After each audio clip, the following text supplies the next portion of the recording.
Olá, queridos, a paz do Senhor Jesus Cristo a todos vocês. Eu sou Fernando Aquino e estou aqui para mais um Me Edificando à Luz da Bíblia. E neste vídeo estaremos trazendo aí a lição de número 2, os alicerces da experiência conjugal. E esta lição faz parte, é claro, do estudo que está sendo feito da revista da editora Central Gospel, referente aí ao segundo trimestre de 2021, a revista Lições da Palavra de Deus, que traz o tema Família Cristã, Proteção, Parceria e Amor. E para iniciar, é claro, esta lição, eu gostaria de estar agradecendo a Deus por mais essa rica e maravilhosa oportunidade de estar aqui com vocês, estudando a Palavra de Deus.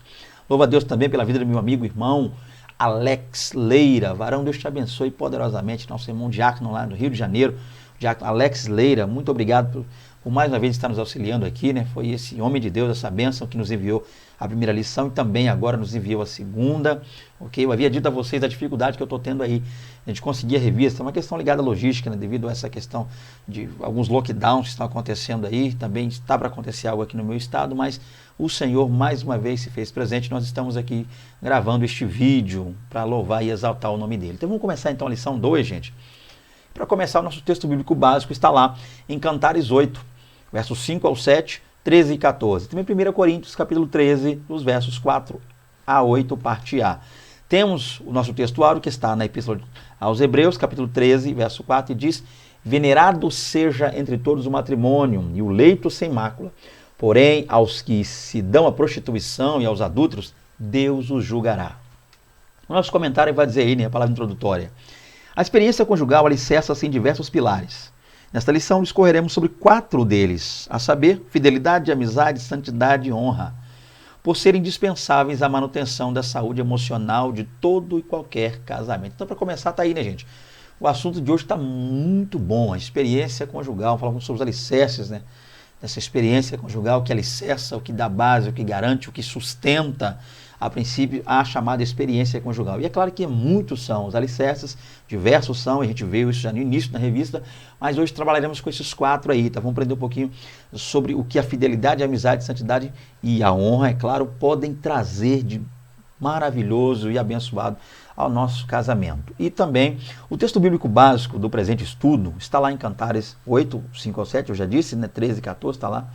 É uma porta que se abre ao entendimento sólido desta reflexão. Então, para nos ajudar, para nos auxiliar, vamos também estar analisando esse assunto, esse tema lá à luz do livro de Cantares. O primeiro tópico diz aí, a louvação do amor no livro de Cantares.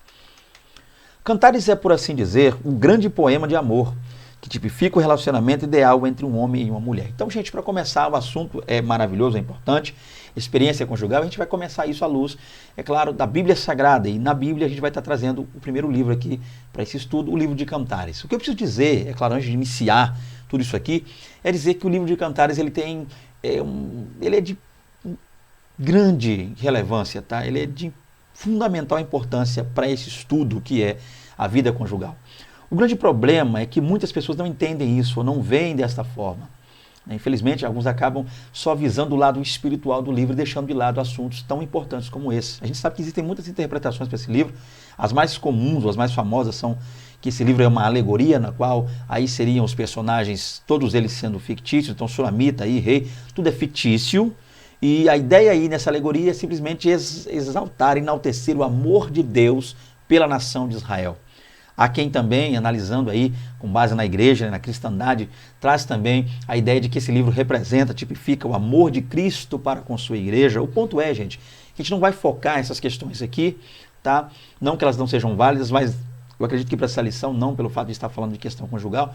O ponto é que alguns acabam simplesmente usando essas duas interpretações para fugir desse assunto, vida conjugal, vida matrimonial, questões ligadas a sexo, relacionamento a dois, que estão presentes sim dentro do livro. A gente precisa olhar também para esse livro a partir desse prisma, entendendo esse ponto. Esse livro deve sim ser utilizado nas igrejas para ensinar os casais a respeito desse assunto tão importante. Quantos são os casais dentro da igreja que têm essa dificuldade? Quanto o assunto é relacionamento ali dentro de casa, questões ligadas a sexo, né? Essa palavra sexo, só de ser dita perto de alguns cristãos já é motivo de problema, né? poucos são os que falam, poucos são os que pensam e muito menos são os que fazem, praticam o ato sexual, não entendendo o fato de que o sexo, sim, para os casados é uma bênção, uma dádiva, um presente de Deus. Glória a Deus por isso. A gente precisa focar nessa questão. Então, cabe aí, né, aqui um apelo, mais um apelo que eu faço. Eu fiz um apelo aí na aula passada, faço agora esse apelo, que nós possamos utilizar o livro de Cantares, sim, para trazer aos nossos irmãos em Cristo Jesus, o entendimento acerca desse assunto. Não dá para fugir desse tema, não dá para fugir desse assunto. Muitas vezes a gente acaba ensinando as pessoas só a olhar para esse livro, focando essas questões alegóricas, questões espirituais, ok? E a pessoa acaba muitas vezes não enxergando que esse livro também é um instrumento de Deus para ensinar casais a conviverem, ok? Juntos, unidos, e que os seus relacionamentos venham perdurar a partir do estudo desse livro. Glória a Deus, bíblico, que também traz o tema, sim, sexo, gente, sexo. Eu sei que muitas vezes pode se escandalizar de eu estar falando isso, meu Deus, aqui meu pai, amado sexo, mas para os casados, sim, é um presente de Deus, que precisa ser feito, precisa ser usado. E presente a gente guarda e usa, ok? Então, o ponto é entender isso aqui, tá? Fica aí meu apelo para você, professor, para você, líder, para você, teólogo, para você, estudado aí, né, estudante, estudado dentro da Bíblia Sagrada, que auxilie pessoas através e a partir desse livro, tá? A gente está vivendo um tempo complicado, tempo de pandemia, as pessoas estão mais em casa, uns querem estar em casa, outros não querem, uns precisam, outros não. Então a gente precisa entender que o ponto básico aqui é que Deus nos quer falar quanto casais através de sua palavra, através do livro sagrado aí de Cantares de Salomão. Então há sim questões relacionadas a sexo nesse livro, sim. Há palavras que às vezes você pode estar lendo o nome de fruta, alguma coisa, pensando que é algo espiritual, pensando em anjo e coisa, em céu, em glória, em poder, em arrebatamento, quando na verdade Deus está usando esse texto para que você aprenda a tratar, a cuidar, a amar, dar carinho à sua esposa e vice-versa. Aí você também, minha irmã, com o seu esposo, tá? Que a gente entenda isso então. Então, que a gente busque esse entendimento também do livro de Cantares, porque está aí. Não dá para fugir dessa interpretação, porque muitos usam essa interpretação, como eu disse, para fugir. Já que eu não quero falar sobre sexo entre casados, já que eu não estou muito voltado a exortar os casais, ensinar os casais da minha igreja, eu pego esse livro e só digo, olha, sempre que você lê Cantares, entenda uma coisa, Cristo, igreja, igreja, Cristo, Cristo, igreja, igreja, Cristo. Qual é o problema aí? É que eu preciso também pontuar questões humanas, físicas, sexuais, relacionamento conjugal. Por quê? Porque senão a pessoa nunca vai conseguir entender e conciliar. Ok? Haja visto o fato de como é que você compara Cristo quando o assunto é sexo, não tem como igreja, fica um negócio fora de mão, desproporcional. Então é nessa hora que entram aí os teólogos, por assim dizer, os estudiosos da Bíblia, ou é claro, aquelas pessoas lá da nossa igreja também que fazem uso e estudam também conosco a Bíblia, que podem nos orientar, ok? Esta é a palavra que eu traria para você. Entenda, Cantares também fala de sexo, mas de sexo pros casados, porque o sexo pros casados é um presentaço de Deus, é um presentão, é desembrulhar e usar. Amém? Vamos lá então? Em todo o livro, estão presentes alguns elementos indispensáveis ao robustecimento da união conjugal, a saber, romantismo, ou seja, voltado aí na área poética, poesia, linguagem afetiva, é muito comum vermos aí, né, um diálogo entre os dois, né, Sulamita ali, a gente percebe essa questão afetiva aflorando muito nos diálogos, cada um diálogo são diálogos fortes. Também temos a erotização, está muito claro, essa aqui é que a maioria foge, a maioria das pessoas fogem quando esse assunto erotização à luz da Bíblia, mas está muito claro aí, gente. Como eu já disse aqui, vou repetir, tem coisa que você está lendo ali pensando que é uma coisa e é aquilo mesmo que você está pensando aí. Tenta fugir, não, peraí. Então tem textos ali, né, uva e tal, cacho e subir. Tem uns negócios legal ali para você ver em Cantares, ok? Então fala de erotização, ou seja, o toque de sensualidade. Outra coisa importante, cumplicidade, né, que é esse companheirismo muito comum, muito presente aí nesses diálogos. O ponto aqui é entender, a princípio, que esse livro tem muito a nos ensinar quando o assunto é vida conjugal, relacionamento a dois e principalmente na área sexual, que ainda é um grande tabu para muitas pessoas dentro da igreja. Continuando, o poder do amor. A força do amor é tão avassaladora que é capaz de alterar, ainda que minimamente, a personalidade, o temperamento, os valores, a espiritualidade e as prioridades de ambos os cônjuges. Ninguém que se casa volta a ser o que era antes do casamento.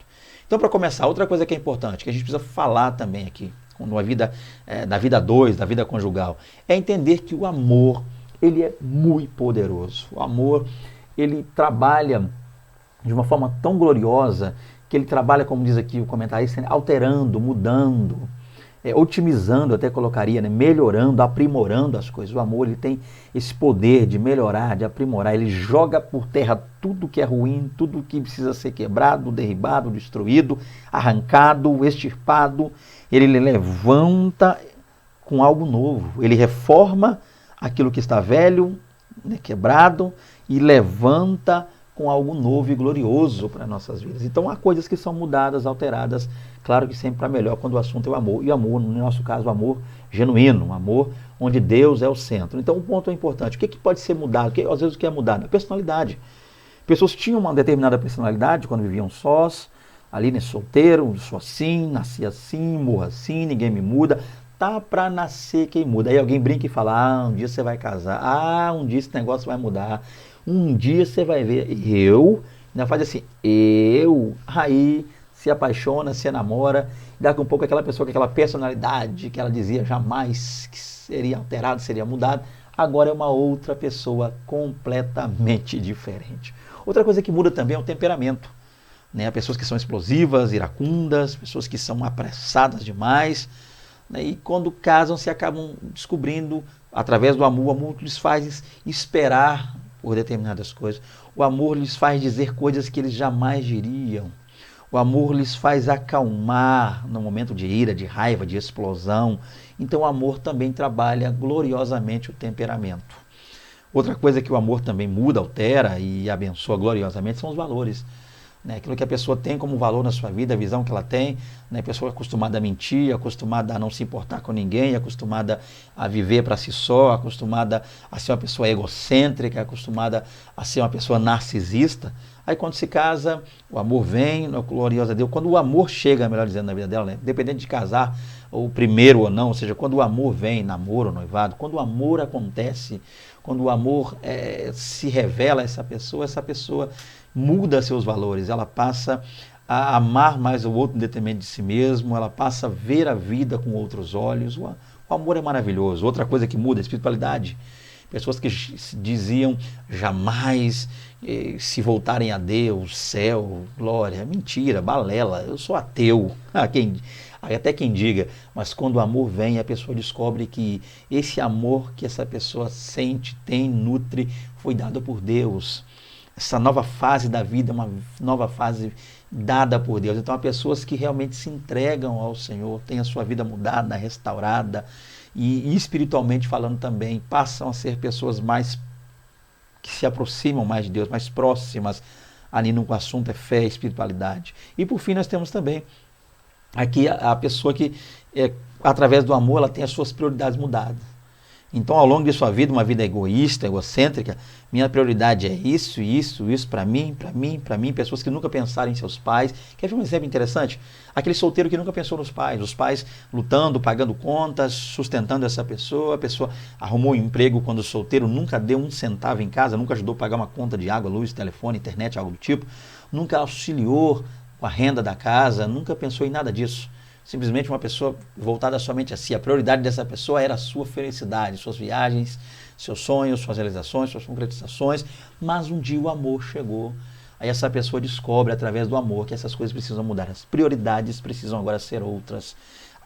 O casamento, os filhos, a casa, com a casa, as contas, todo esse processo, a saúde dos filhos, seja, que coisa tremenda. Então, o amor, gente, onde a gente quer chegar aqui, ambos os cônjuges acabam aprendendo com o tempo que o amor lhes vai alterando, lhes vai moderando, lhes vai moldando, lhes vai otimizando, lhes vai abençoando com o passar do tempo. Maravilha, né? Ninguém que se casa volta a ser o que era antes do casamento. Ou seja, então, quando a pessoa se casa, ela adquire experiência. Uns experiências boas, maravilhosas, outros péssimas experiências. E o que vai ditar isso? Né, muitas vezes o simples fato de ter escolhido ou não a pessoa certa. Mas o que vai dizer isso é a maneira como nós convidamos a Deus para estar presente nesse relacionamento. Esse é o ponto, tá? Então, muitas vezes, a gente acaba atribuindo ao cônjuge uma culpa que é nossa, uma falha que é nossa, um erro que é nosso, algo que nós deixamos de fazer ou fizemos em excesso, acabamos muitas vezes não reconhecendo o nosso erro e atribuindo ao cônjuge. Então, o que vai dizer se a gente vai ser uma pessoa abençoada ou não no nosso casamento é a presença de Deus dentro desse casamento. O quanto a gente se doa a Deus e se entrega a Deus no casamento. Mas a verdade é que ninguém volta a ser a pessoa que era, ok? Quando ela se casa, não volta mais a ser aquela pessoa. A declaração de Salomão a Sulamita dá-nos a exata dimensão dessa realidade. Ele diz o quê? O amor é forte como a morte. Isso é interessante, gente. A morte, né? A morte é nossa inimiga, terrível inimiga. Ninguém quer estar perto, ninguém quer passar por ela, ninguém quer contato com ela, mas ela vem. Querendo nós ou não, ela vem. E quando vem, ela leva. E para arrancar das mãos dela só Deus. Nós não temos poder. O ser humano não tem poder sobre a morte. Só Deus é quem tem todo o poder sobre a morte. Então, é interessante que a gente vê essa comparação. O amor é forte como a morte. Aqui não é só para rimar porque está em português, é forte como a morte. Aqui não é versinho de rima não, tá? Porque aqui a poesia é poesia hebraica. Então, você tem que ir para o hebraico para tentar entender isso aqui melhor. Então, o amor é forte como a morte. Até rimou. Não, rimou no português, que não é, nem diria que é a tradução tão correta assim. O ponto é entender isso aqui, né? O mais forte que a morte seja, o amor, ele também vem, nos arrebata, nos toma, não há como controlar, não há como conter o amor. Glória a Deus por isso. Põe-me como selo sobre o teu coração. No contexto do casamento, alguém que toma a decisão de estar com outro, na verdade, quer estar no outro. Não basta sentir algo por uma pessoa, é preciso estar nela. Outra coisa importante é isso aqui, né, gente? Que coisa maravilhosa. Então, quando alguém decide estar com o outro, essa pessoa não decidiu somente passar a vida ao lado do outro, né? Estar presente em certos momentos da vida. Não, mas a decisão que essa pessoa tomou é de fazer parte de maneira completa do ser do outro. É preencher o ser do outro e ter o seu ser preenchido também pela outra pessoa, pelo cônjuge. Então, o homem preenchendo o ser da mulher e vice-versa, ela preenchendo o ser do homem. Isto, sim, deve e é o casamento. Lembremos da frase linda, o verso lindo, Gênesis 2:24. Portanto, deixará o varão seu pai e sua mãe, unir-se-á a sua mulher e serão ambos uma só carne. Olha que coisa linda, uma só carne. Deus olhando e vendo em ambos os dois unindo para se formar deixando de ser dois e agora passando a ser um. Então, esse é o ponto, essa é a visão. A gente não casa para estar do lado, não casa para somar, a gente casa para se unir e formar um só. Isso é maravilhoso. A gente não casa para dividir e nem casa para somar. A gente casa para ser um e a partir de um multiplicar. Isso é maravilhoso, né? Jesus diz, crescer e multiplicar, e Deus diz, povoai a terra, multiplicação. Então não basta sentir algo por uma pessoa. Eu sinto, meu sentimento é esse, meu desejo. Não, é preciso estar na pessoa. Por que é bom estar, entender o sentido de estar na pessoa? É que a gente passa a entender como a pessoa se sente em relação a nós, em relação ao mundo e às coisas. Isso é importante. Porque quando eu só estou ao lado da pessoa, convivendo com a pessoa, eu humilho, eu falo, eu xingo, eu ofendo e não sinto nada. Por quê? Porque eu só estou com a pessoa, estou ao lado da pessoa. Agora, quando eu estou na pessoa, quando eu começo a ofender, eu já estou sentindo doer também em mim. Eu passo a sentir a dor da pessoa. Tudo isso aqui, gente, eu estou falando de cônjuge, tá? Nem amizade, amigo, não. Aqui é casamento, tá? O assunto aqui é casamento. Ok? Você que chegou agora aí, é casamento. Então, o foco é esse, entender que quando eu estou na pessoa e a pessoa em mim, o que a pessoa me faz, ela sente, e o que eu faço a pessoa, quer seja de bom ou de ruim, eu sinto, porque eu estou nela, estou vivendo e convivendo com os sentimentos da pessoa, estou dividindo com a pessoa os sentimentos e vice-versa. Né? Meu cônjuge, minha esposa está dividindo, vou falar esposa sempre no meu caso, para poder ser didático, tá? Mas você vai entender e pode aplicar a ambos aí. O ponto é que eu passarei a partir daí a entender a dor da minha esposa, o sentimento no coração dela e vice-versa. O mesmo acontecerá comigo, ela sentirá o meu. Então, o melhor é se entender que nós não estamos ao lado, junto, adjunto, mas dentro, inseridos, vivendo para um mesmo pensamento, a mesma visão, o mesmo foco para ambos. Tá? Então, não basta só sentir algo por essa pessoa aí, meu irmão, que você casou, mas você precisa estar nessa pessoa e dar, é claro, abra na sua vida espaço para que essa pessoa entre. Porque há pessoas que se casam e elas casam e passam a vida inteira e no final acabam nunca se conhecendo. Por quê? Porque um não abre para o outro esse espaço para que o outro possa entrar na vida, entrar na pessoa e aí entender o que o outro está sentindo. Perceba a revolução que o amor provoca no ser. Olha lá o que a Bíblia diz. Põe-me como um selo dentro de você, no seu coração.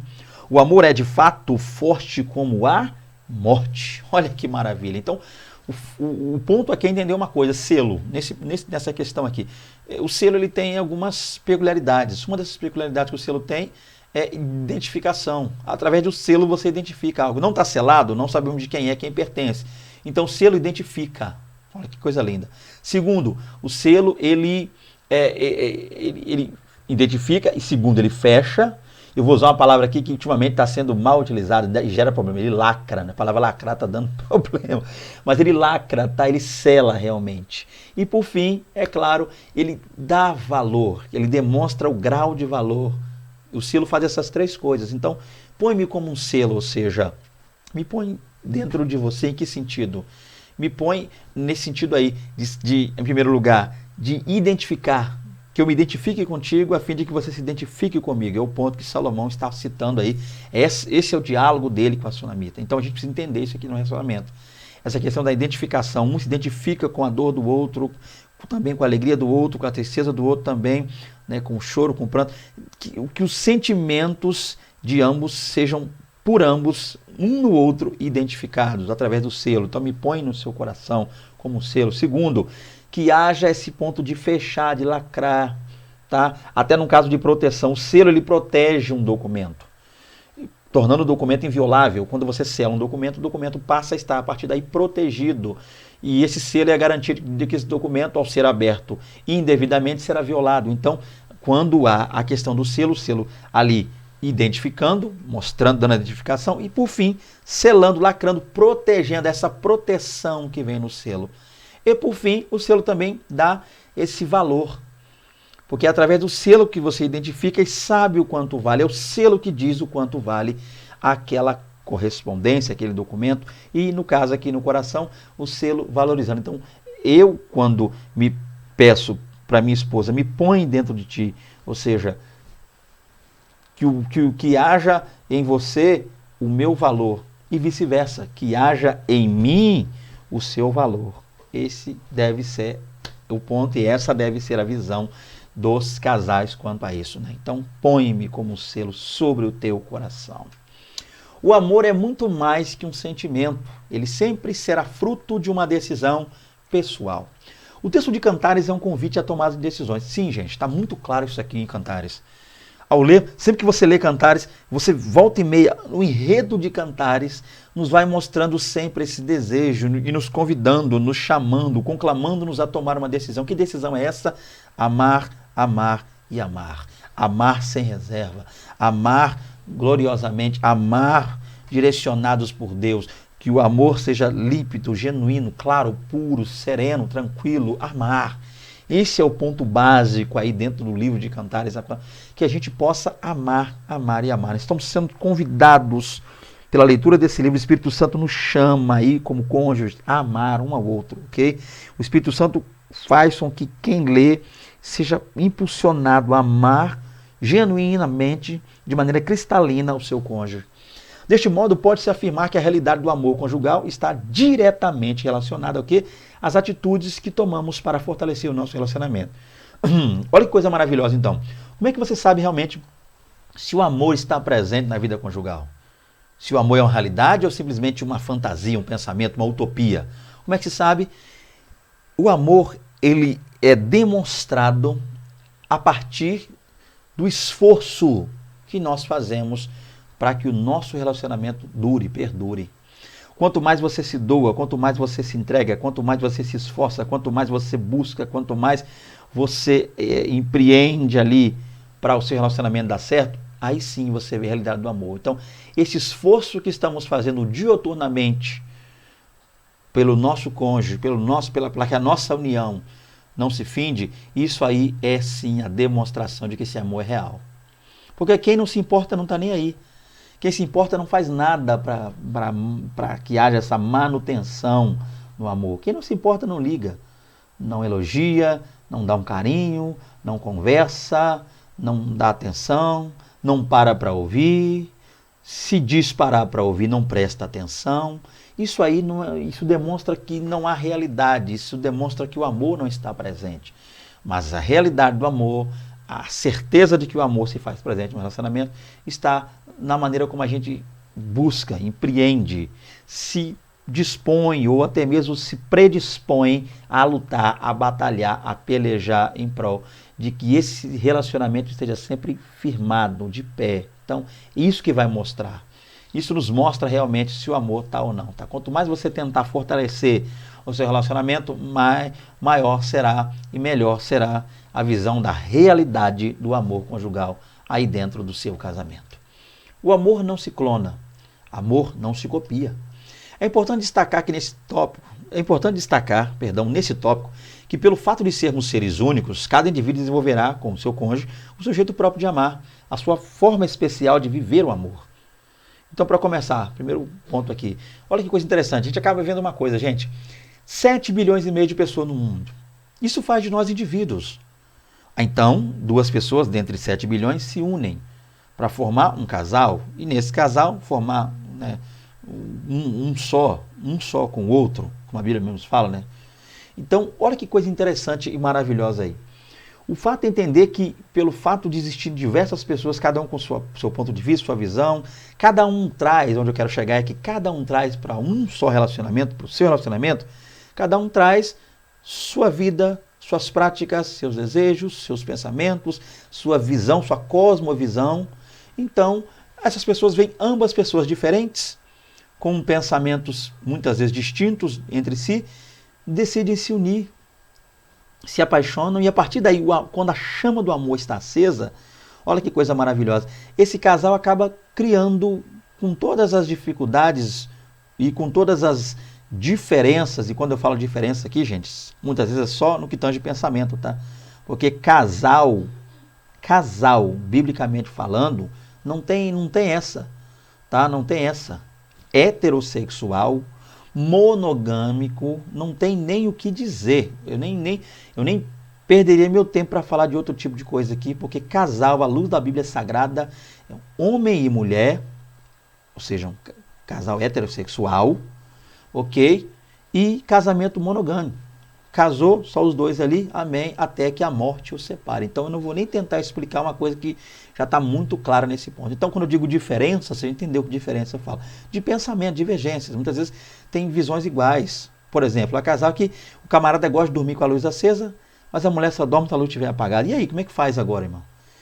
Ele só dorme se a luz estiver acesa, ela só dorme se a luz estiver apagada, ou vice-versa. Tá?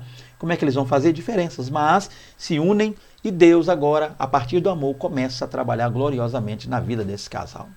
O que acontece? Esse casal acaba desenvolvendo com o tempo a sua própria maneira de viver, a sua própria maneira de lidar um com o outro. Isso é importante. Isso acaba dando a esse casal uma espécie de individualidade. Muitos casais ao redor do mundo, mas cada um desses casais vivendo a seu modo, um com o outro, amando-se a seu modo. Isso é importante, isso é maravilhoso e precisa sim existir. Porque casais na qual um dos cônjuges diz eu te amo, o outro nunca disse, ouve. Então, o outro, para um deles dizer eu te amo, não é só com os lábios, eu te amo, é trabalhar em prol do outro, é cuidar, é sustentar, é ajudar. Então ele diz eu te amo sem abrir a boca, só trabalhando, cuidando, fazendo. E eles vivem bem assim. Então nem todo mundo é igual, pensa igual, nem todos os casais sejam iguais. São iguais, melhor dizendo, perdão. Então não todos os casais são iguais. Então há esse ponto individual. Deste modo, não seria prudente nem justo dizer ou pensar que seríamos mais felizes se nosso marido ou nossa esposa fosse ou agisse como outra pessoa. Então o ponto é, você casou, está aí levando a sua vida. Então você pensa, a única maneira de eu ser mais feliz é se o meu esposo, se ele fosse igual a outra pessoa, assim, fulano, ou igual se ele mudasse assim. Nem sempre o ponto é esse, tá? Muitas vezes a gente precisa entender, é claro, primeiro, a conviver com essa diferença de pensamento um do outro, né? Ele com o pensamento dela e ela com o pensamento e a visão dele. Então a gente passa, o primeiro passo é tentar ver o que dá para melhorar ou não e como conviver cada um com o outro. Se tornar impossível, difícil, complicado, a gente sim vai tentar ver o que precisa ser mudado. Muitas vezes eu posso abrir mão de um pensamento, uma visão minha, para agregar a algo que a minha esposa pensa e a gente vai viver bem com isso. Gloriosamente não haverá problema. E vice-versa, entendeu? O amor, para ser sadio, precisa com o tempo assumir sua identidade. O bom é, o perfeito é, o interessante é que esse casal assuma uma identidade. E com isso, você já entendeu que eu não estou dizendo o seguinte, a gente não tem que se contentar com aquilo que é pecado e aquilo que é errado. Você me entendeu muito bem. Estou falando dentro do limite, dentro do padrão. A mulher se casa com um camarada que, quando conheceu, muito carinho. Quando noivou, parecia ser, estava me estranhando, mas dava para levar. Aí casou. Agora um camarada que bate na esposa, um camarada que bebe demais, espanca. Não estou falando disso. Aí já foge os padrões, os critérios. Eu falo de algumas coisas que a gente muitas vezes não gosta muito, mas vai tentando mudar com o tempo, né? Aquele cidadão que cada cômodo, tem homens que cada cômodo da casa que ele passa, ele deixa uma peça de roupa. Sunga para um lado, não sei o que, para o outro, tênis para o outro, meia para o outro, calça para o outro, camisa, jogado. E a mulher não gosta, meu Deus, e tira. A forma de apertar uma pasta de dente, tem pessoas que brigam pela forma de apertar uma pasta de dente. Então, são coisas que às vezes complicam. Então a gente precisa, é claro, aprender a lidar com essas questões aqui, entendendo que cada casal tem a sua forma de lidar. Então, às vezes, há um casal que ambos falam, eu te amo, eu te amo, eu te amo, eu te amo, que conhece um casal que nunca falou um para o outro, eu te amo, e tão bem também. Então, não existe uma espécie de forma para que todo mundo seja igualzinho. O ponto é que todo mundo fuja do que é pecado, do que é errado, do que é espancamento, do que é contrário, de adultério, de traição, fugindo de coisas que Deus desaprova. Dá para a gente também, é claro, ter uma vida aí abençoada quando o assunto é casal, ok? Continuando aqui, quanto mais autênticos e verdadeiros formos para reconhecer nossas limitações pessoais, tanto maior será nossa força no entendimento dos desafios do amor. Então, outra coisa que a gente precisa, clara e gloriosamente, entender isso aqui. A gente precisa ser autêntico, a gente precisa ser verdadeiro. Para quê? Para reconhecer realmente que a gente tem limitações. Reconhecer que a gente poderia ser melhor, agir melhor.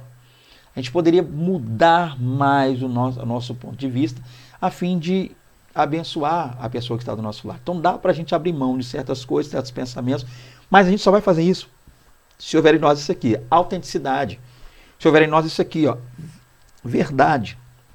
A gente precisa realmente entender e dizer, eu não estou agindo bem, não estou agindo corretamente, preciso mudar, porque se eu não mudar, o meu casamento não vai permanecer, não vai continuar. O que não dá para fazer é passar a vida toda dizendo, eu nasci assim, eu cresci assim, eu não mudo, e se quiser, quando casou comigo, já casou sabendo, então se vira. Não é por aí.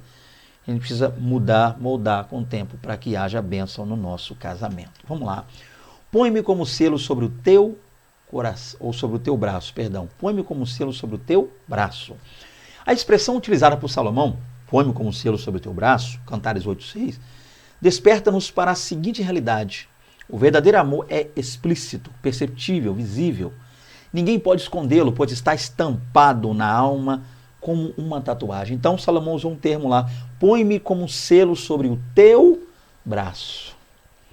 Então a visão que nós temos de selo, é só, eu não vou me estender aqui por causa do tempo, então a visão a princípio é a mesma, mas o que muda aqui agora é o lugar. O selo lá estava no coração, por dentro, interno, selo do sentimento. Agora o coração, o selo aqui, desculpa, está no braço. O que é a ideia do braço?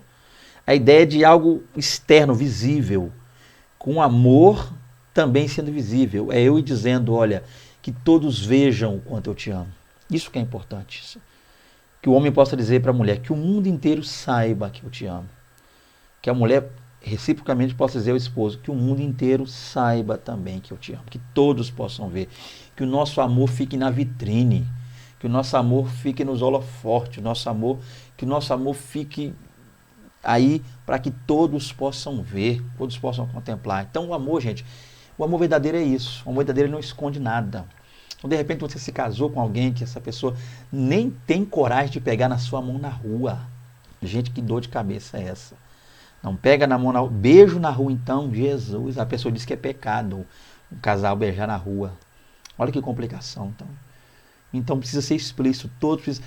Você entendeu? Todos não precisam sair por aí, aqui. Você entendeu onde eu quero chegar com isso?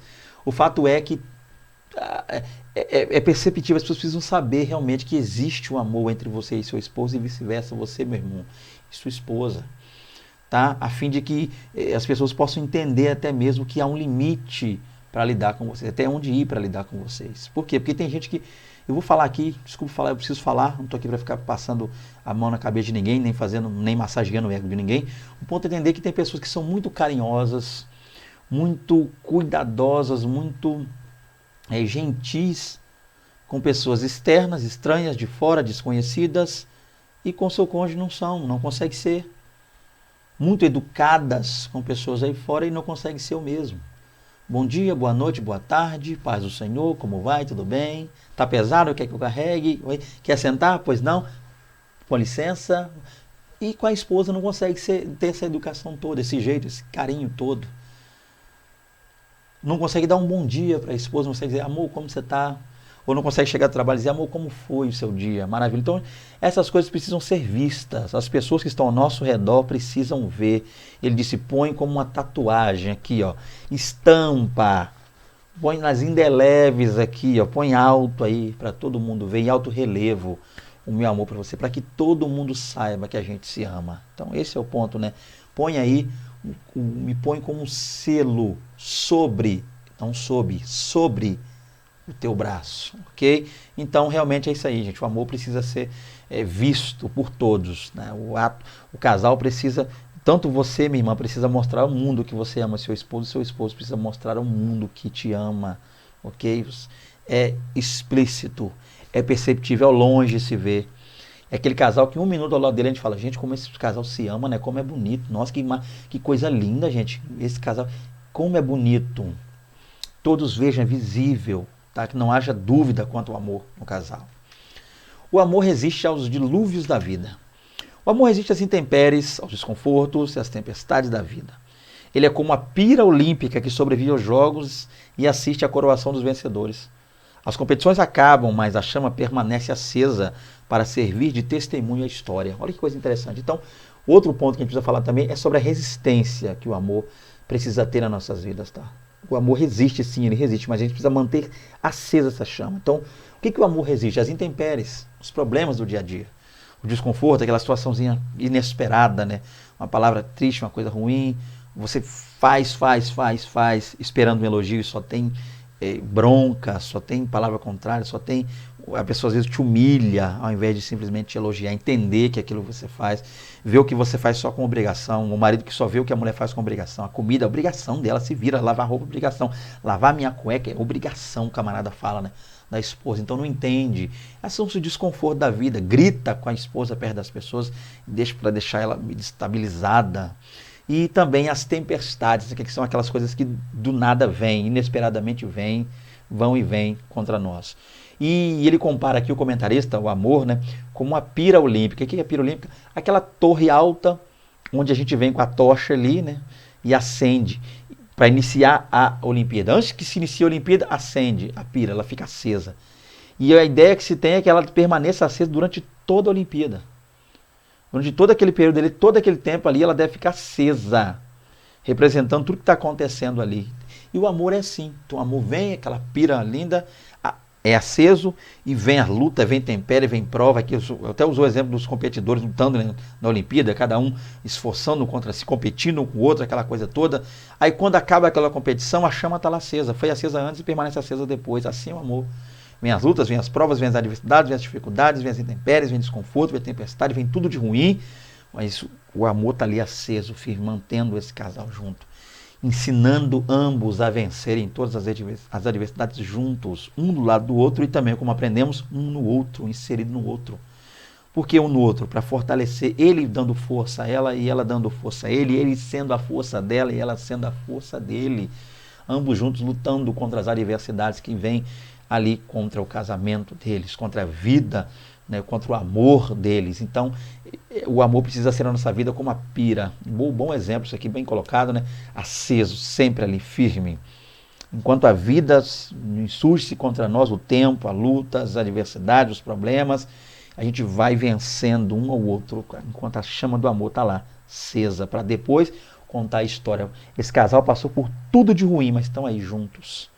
Em momento algum se separaram, em momento algum se distanciaram, em momento algum se afastaram, em momento algum abandonaram o outro, mas viveram e venciaram as lutas, os problemas juntos, e a chama do amor sempre acesa na vida e na história deles.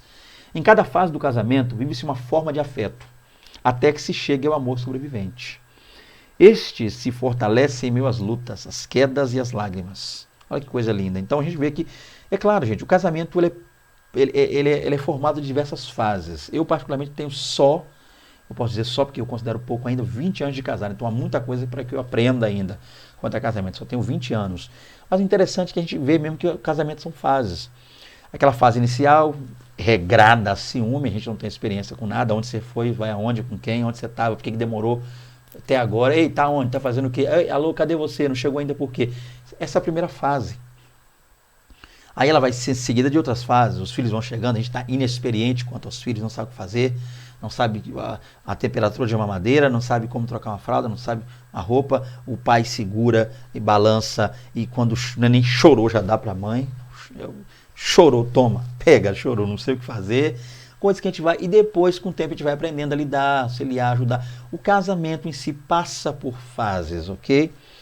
E essas fases, cada uma delas é uma forma de afeto, né? E a gente precisa aprender a lidar com essas questões, vencer esses problemas, vencer essas intempéries, essas lutas, até que chega o amor sobrevivente, ou seja, aquele amor que já está forte, firmado, e que já sobrevive a esses mesmos problemas. Quando esses problemas surgem novamente, ou ressurgem, melhor dizendo, a gente já aprendeu a lidar com esses problemas e sabe que isso aí é uma fase que, glória a Deus, vai passar. O importante é permanecermos unidos.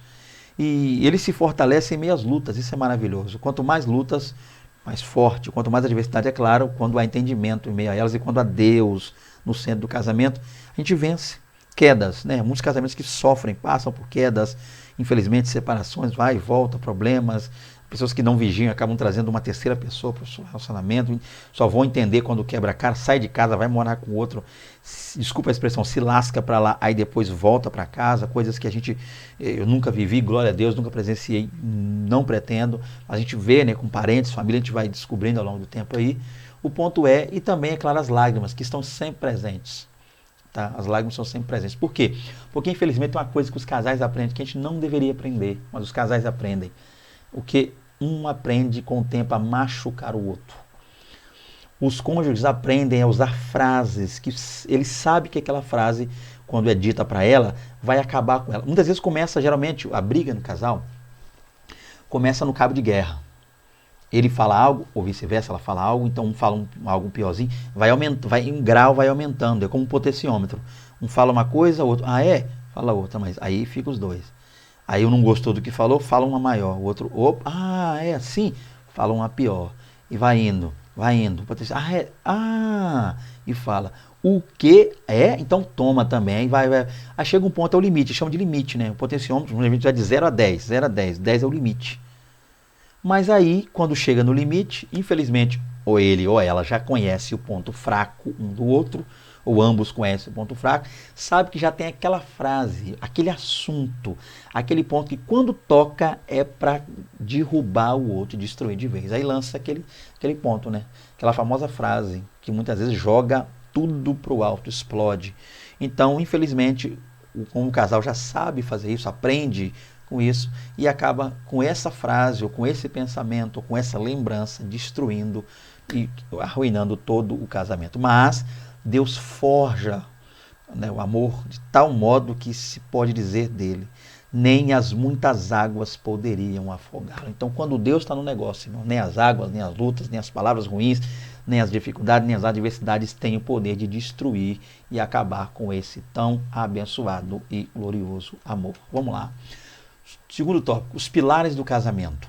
Uma vez que a gente disse que falaria sobre 4 pilares, vamos ver esses 4 pilares agora. O pilar da fidelidade. É impossível construir uma relação conjugal saudável, forte como a morte, se faltar fidelidade. Então está muito claro, isso aqui está mais que explicado, gente. Como é que você consegue construir? Como é que você consegue... Para toda construção requer em si um alicerce, uma base. Toda construção inicia-se a partir de uma base, porque a base é quem vai sustentar tal construção.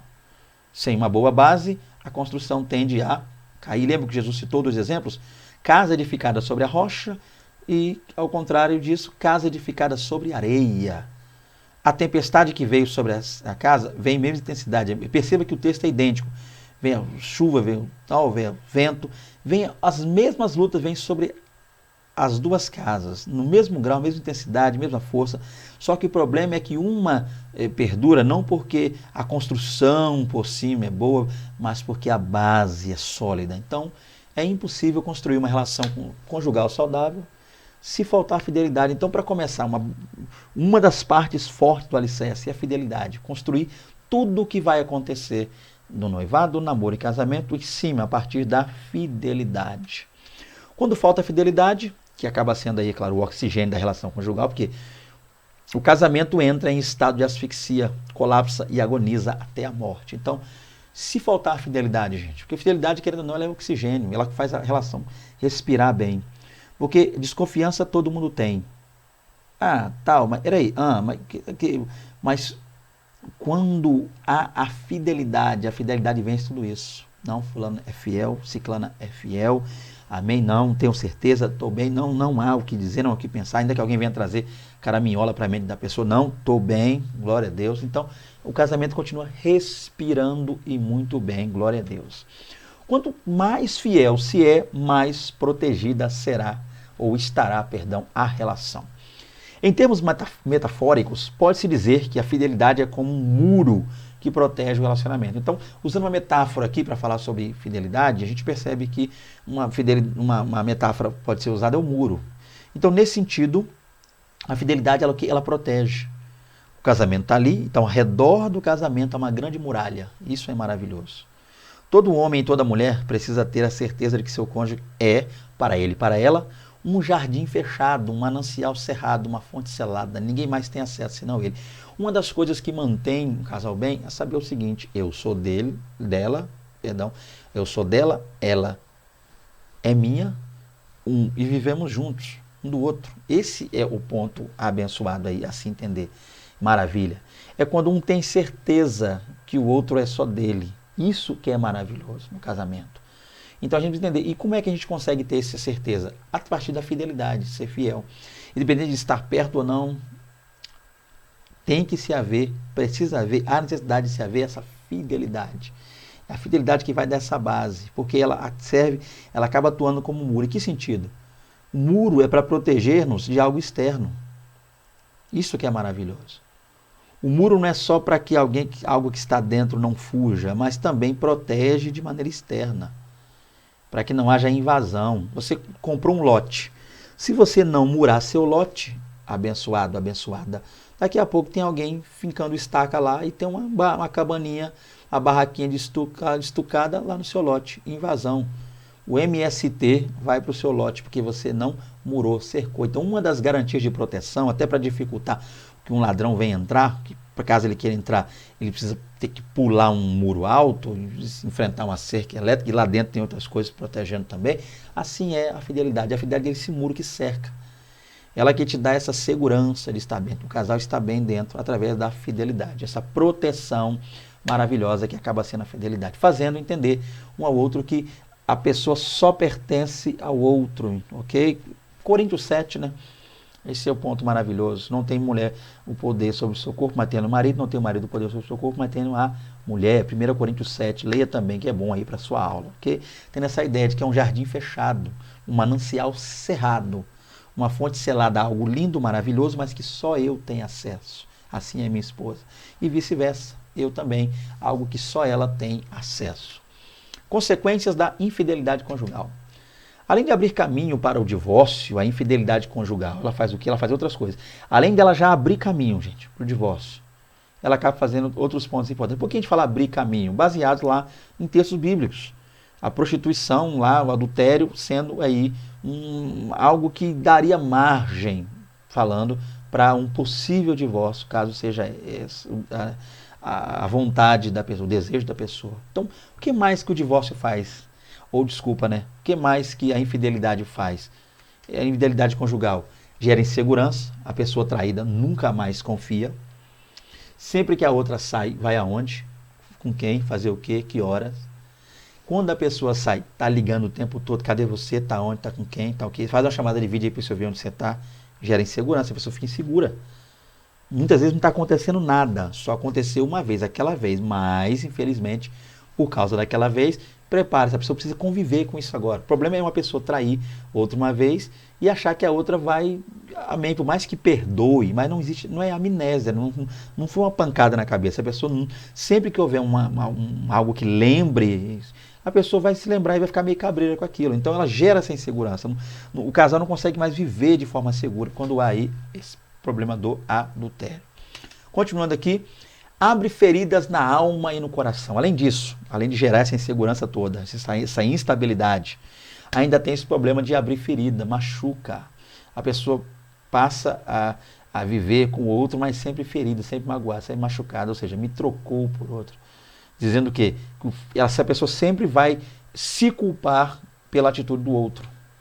Quando o marido trair a esposa vai achar que o erro está nela. Ela que deixou de fazer alguma coisa, deixou de dar alguma coisa, deixou de ser melhor, de se enfeitar, se arrumar, enfeiou, às vezes o quilo, o peso, ganhou, perdeu demais. Ela nunca vai dizer assim, ele é quem pisou na bola, ele é quem errou, ele que foi o sem vergonha, ele que o canalha, não. Eu é que falhei, a culpa é minha. Se ele fez isso é porque eu errei. Então vai trazer essas feridas na alma terríveis, tá? Infelizmente, no coração também. Abre brechas para o diabo contaminar com maldição a família. Outro ponto. O adultério acaba trazendo isso. Há pessoas que tinham um casamento aparentemente bom, traiu, acabou até com essa traição, engravidou para lá outra pessoa, de lá outra família, isso gera um problema, agora são duas famílias, briga daqui, briga de lá, divide, o filho tem que vir aqui, o filho de lá, eu tenho um filho que...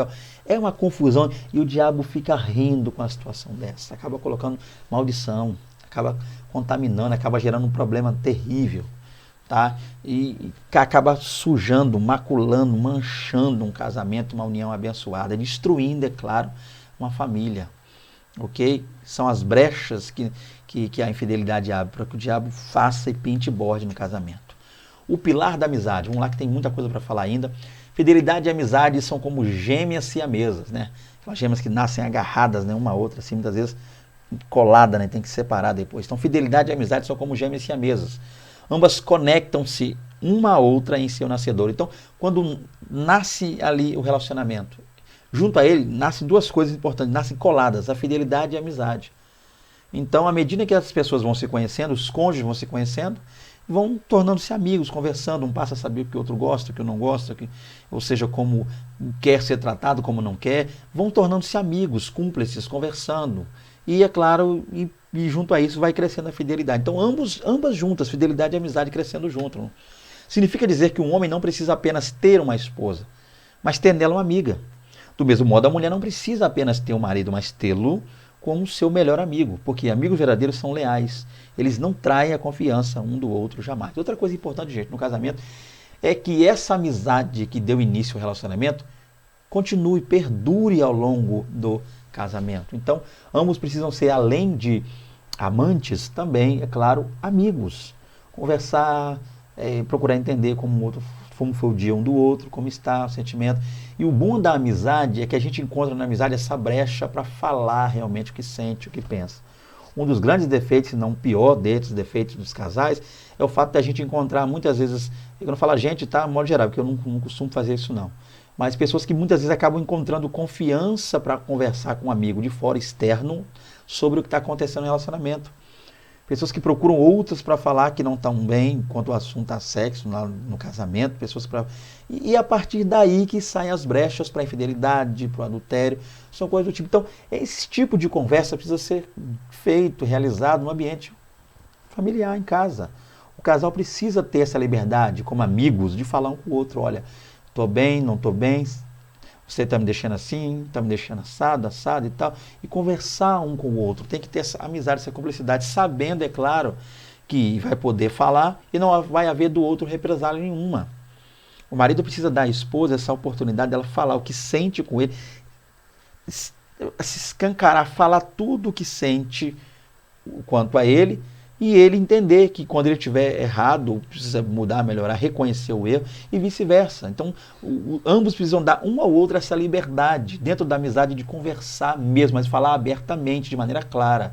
E não procurar lá fora, externo, pessoas fora, mas sim dentro de casa, ok?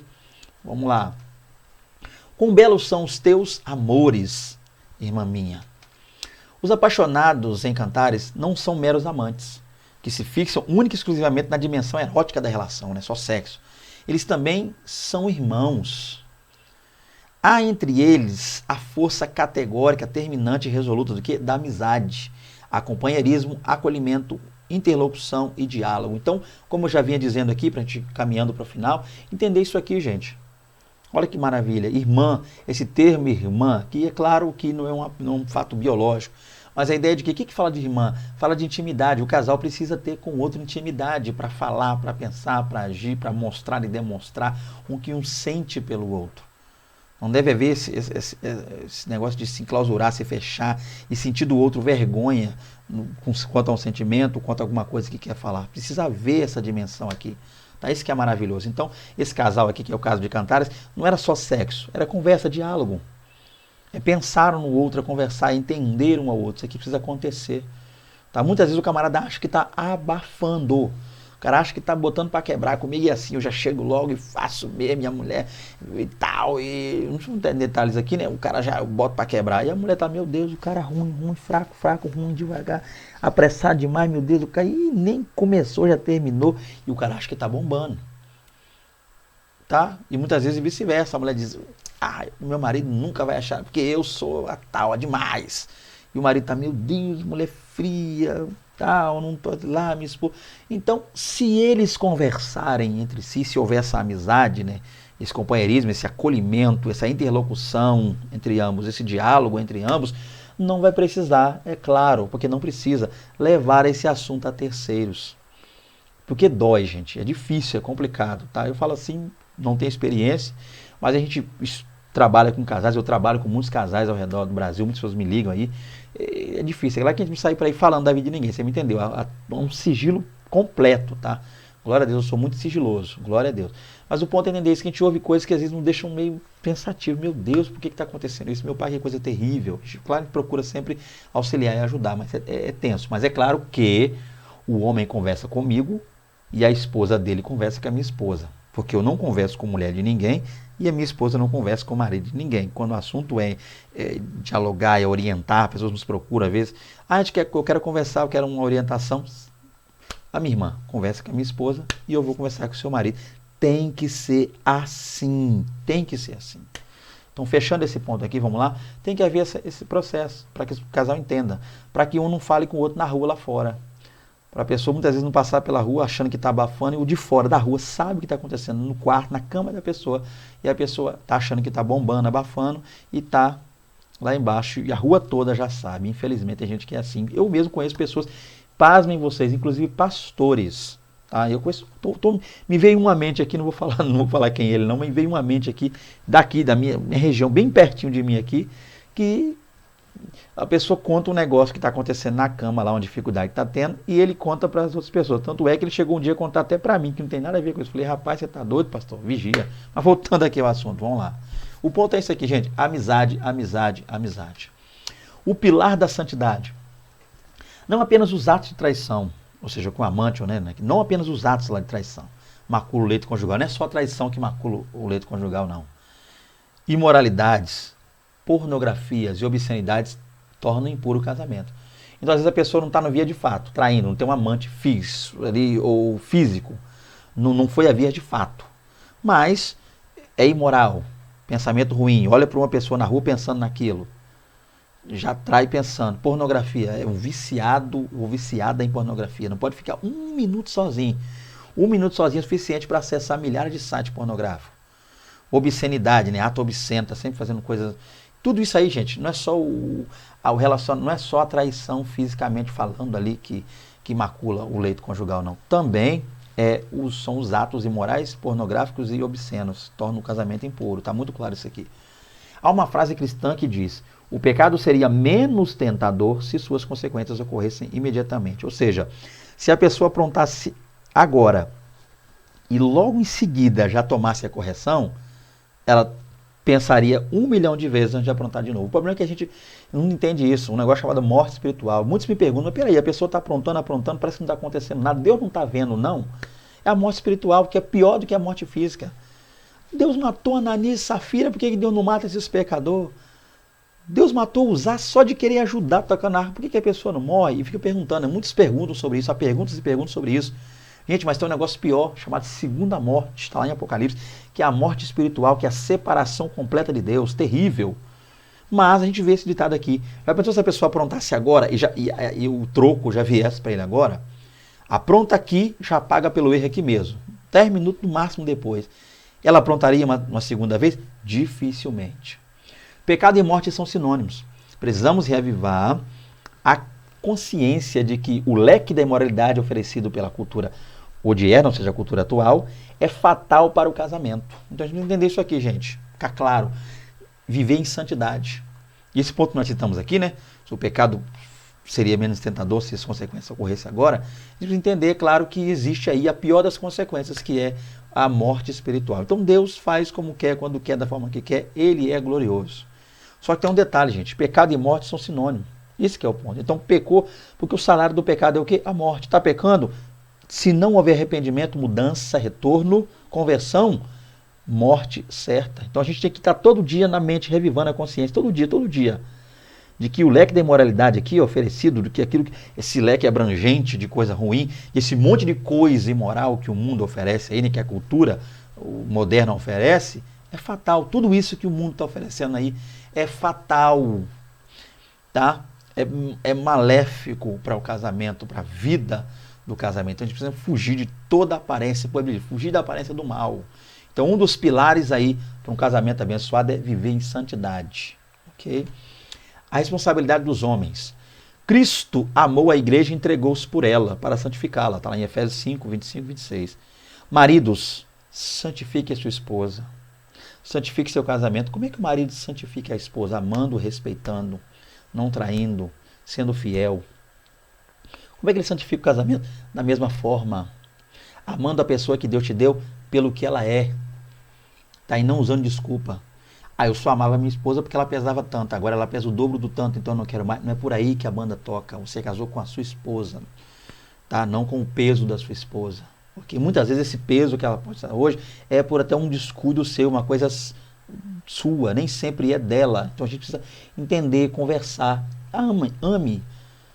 Se ela hoje pesa o dobro que pesava antes, se ela está bem com isso, não está afetando a saúde, conversa, ame, a gente precisa amar, entender, tá?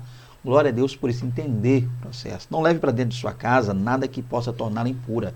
Então não traga para a sua vida coisas que podem destruir a sua vida. Não pode levar para a sua casa coisas que podem minar as forças do seu casamento e acabar, arruinar, destruir a sua casa. Não leve nada de estragado do mundo para dentro da sua casa. Lembra de Noé? Betumou a casa por dentro e por fora. Por fora para que nada de ruim entrasse na arca.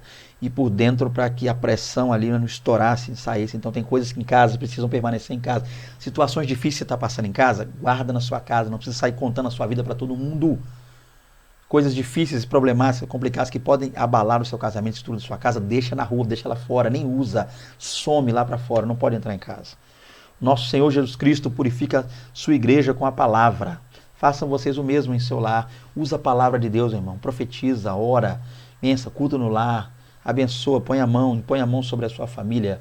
Porque para nós obreiros é fácil, né? Fazer aquela fila de pessoas para orar. A gente bota a mão em cima de todo mundo. Com a pandemia, um pouco estão fugindo de botar em posição de mão, mas ainda assim a gente ora aquela oração de meia hora por pessoas que nunca viram.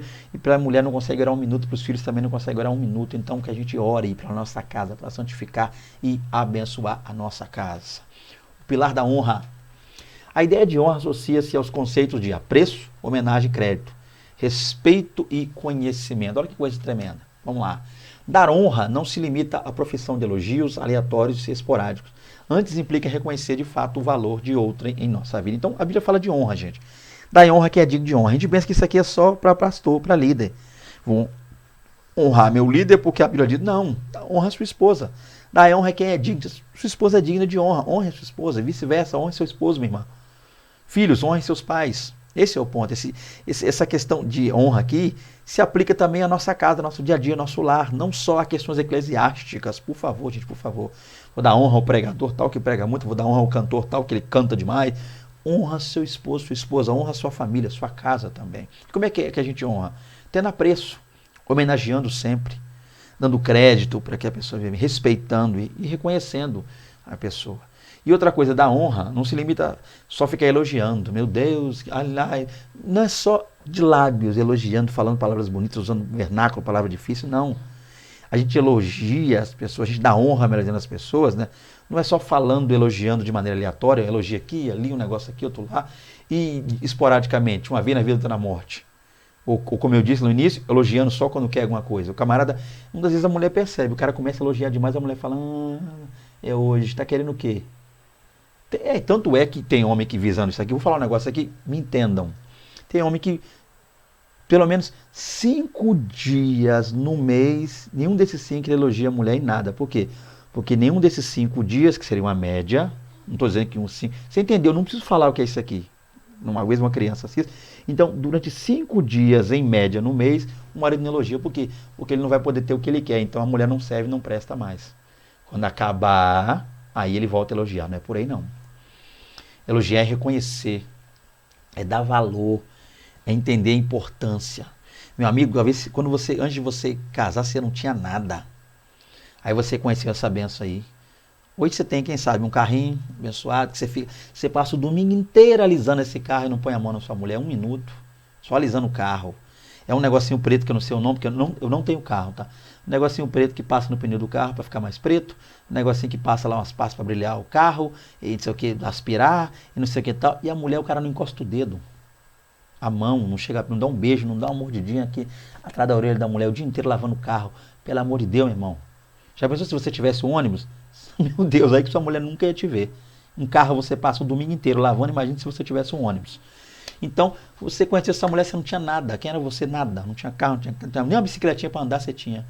Aí você começou a trabalhar, correr atrás. E essa mulher do seu lado, irmão, contigo, valorizando.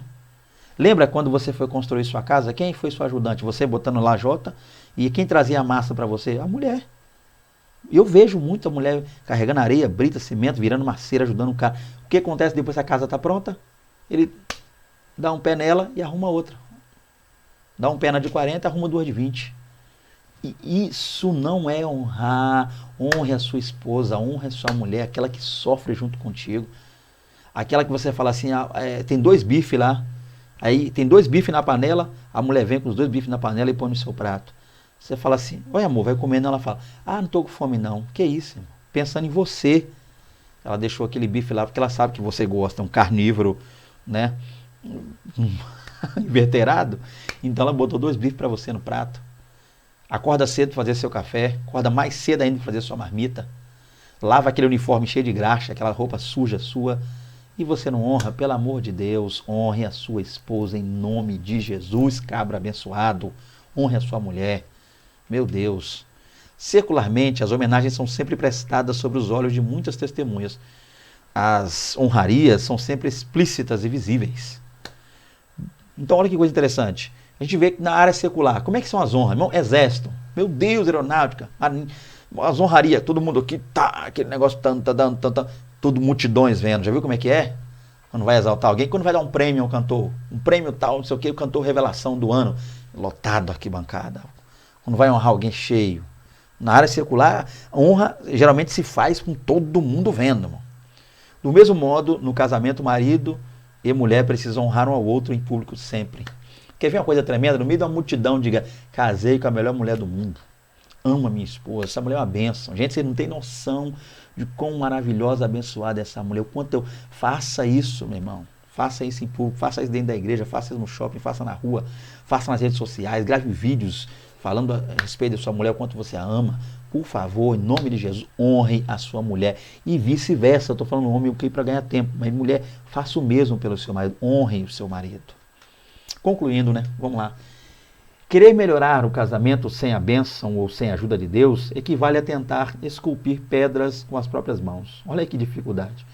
Ninguém conseguirá esse feito sozinho e se tentar empreendê-lo, ainda poderá sair ferido, sim, todo machucado. Por isso, coloque-se diante daquele que pode fazê-lo, experimentar uma verdadeira revolução no amor. Lembre-se, fidelidade, amizade, honra e santidade são colunas que nos fazem viver um tipo de amor tão forte como a morte, né, queridos? Tá aí mais uma lição, mais uma aula. Peço perdão por alguma coisa aí, uma outra, né, uma aula grande, porque realmente o assunto é extenso. Eu até pensei o que fazer, meu Deus, se eu resumia, se eu cortava, mas está aí a lição. Acredito que vai ser bênção para muitas pessoas, que está sendo uma bênção para mim muito grande, tá?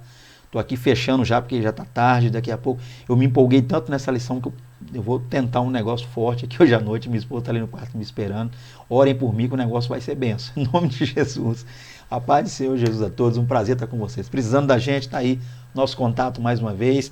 Lição 3, não sei como vai ser. Estou aí orando. De repente nosso irmão Alex também nos ajuda. Você também, se quiser nos ajudar, pode estar enviando a revista. Se quiser aí a nossa presença pessoal, física e pessoal na igreja de vocês, é só convidar. O contato está aqui. Qualquer lugar do Brasil, você chamar, a gente vai, aí vai ser uma honra. Só não vou aparecer aí sem ser convidado, né? Porque aí pega mal, perdão, fica feio. Querendo que a gente esteja com você na igreja de vocês, para o que vocês precisarem, estamos aí à disposição. Tendo alguma dúvida para que a gente possa responder lá no outro quadro, né? Também pode enviar a pergunta e a dúvida pelo WhatsApp. É claro que eu vou preferir que você primeiro vá a seus líderes, pastores. Se ainda assim sobrar dúvida e não quiser nos procurar, estamos aí à disposição. Fique com Deus, a paz do Senhor Jesus. Até a próxima aula. Um grande prazer. A paz do Senhor Jesus.